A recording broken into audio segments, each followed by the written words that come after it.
നമസ്കാരം. ഈ മണിക്കൂറിലെ പ്രധാന വാർത്തകളിലേക്ക്.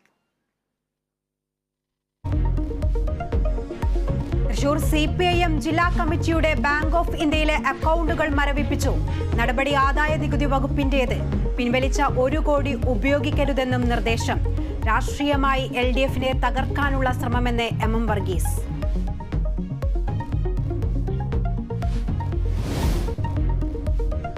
പാനൂർ സ്ഫോടന കേസിൽ 3 പേർ അറസ്റ്റിലായത് ഷെബിൻലാൽ, K അതുൽ, KK അരുൺ എന്നിവർ. കൈവേലി സ്വദേശി സായൂജ് പാലക്കാട് കസ്റ്റഡിയിൽ.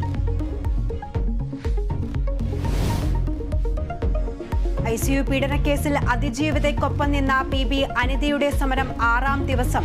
കോടതി അലക്ഷ്യ ഹർജി സമർപ്പിച്ച അനിതയെ ജോലിയിൽ പ്രവേശിപ്പിക്കാത്തതിനെ ന്യായീകരിച്ച മുഖ്യമന്ത്രി. ആരോഗ്യമന്ത്രി പറഞ്ഞത് ശരിയെന്നും പിണറായി വിജയൻ. അനിതയെ പിന്തുണച്ച് കോൺഗ്രസ്.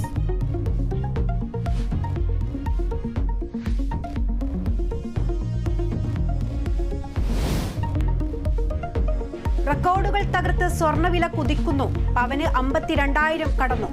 9 ദിവസത്തിനിടെ സ്വർണത്തിന് കൂടിയത് 3,000 രൂപയ്ക്കടുത്ത്. മൂവാറ്റുപുഴയിൽ ഇതര സംസ്ഥാന തൊഴിലാളിയുടെ മരണത്തിൽ ദുരൂഹത. അശോക് ദാസിനെ കണ്ടത് കൈമുറിഞ്ഞ് ചോരയൊലിക്കുന്ന നിലയിലെന്ന് അയൽവാസി. കെട്ടിയിട്ടത് ഓടിപ്പോകാൻ ശ്രമിച്ചപ്പോഴെന്നും വിശദീകരണം. കേസിൽ 10 പേരുടെ അറസ്റ്റ് രേഖപ്പെടുത്തി. IPLൽ ഇന്ന് രാജസ്ഥാൻ റോയൽ ചലഞ്ചേഴ്സ് ബംഗളൂരു പോരാട്ടം. മത്സരം രാത്രി 7:30 ജയ്പൂരിൽ.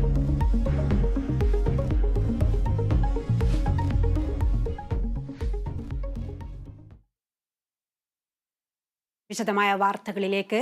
തൃശൂർ CPIM ജില്ലാ കമ്മിറ്റിയുടെ ബാങ്ക് ഓഫ് ഇന്ത്യയിലെ അക്കൗണ്ടുകൾ മരവിപ്പിച്ചു. ആദായ നികുതി വകുപ്പിന്റേതാണ് നടപടി. CPMന്റെ ആദായ നികുതി റിട്ടേൺസിൽ ഈ അക്കൗണ്ടിന്റെ രേഖകൾ ഇല്ല. ഇതിന്റെ കൂടുതൽ വിവരങ്ങൾ കൊച്ചിയിൽ നിന്നും AT അശ്വതി നൽകും. അശ്വതി, ഈ ആദായ നികുതി വകുപ്പ്